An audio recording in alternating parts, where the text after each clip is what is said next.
নমস্কাৰ বাবু মেডিকেল চেনেলটোলৈ স্বাগতম জনাইছোঁ।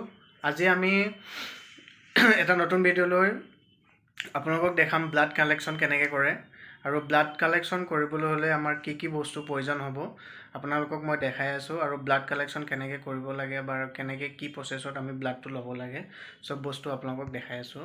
কমপ্লিট ভিডিঅ'টো চাব আৰু চাই পেলাই ভিডিঅ'টো যদি ভাল লাগে লাইক কৰিব, কমেণ্ট কৰিব আৰু চেনেলটো ছাবস্ক্ৰাইব। ব্লাডটো যেতিয়া আমি ল'ব যাম তেতিয়া আমাক এডাল লাগিব বেল আৰু এটা চিৰিঞ্জ আৰু অলপ লগত লাগিব কটন, স্পিড কটন।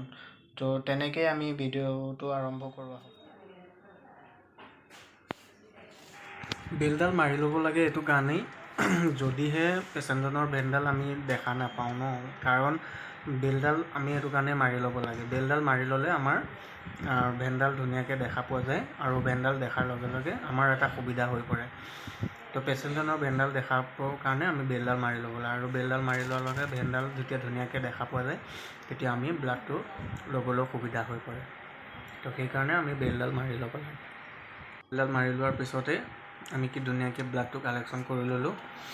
সেয়া ধুনীয়াকৈ ব্লাডটো ওলাই গ'ল আৰু পেচেণ্টজনেও কোনো কষ্ট নোপোৱাকৈ আমি ব্লাডটো কালেকশ্যন কৰি ল'লোঁ। তো এনেকৈয়ে ব্লাডটো লোৱা হয়।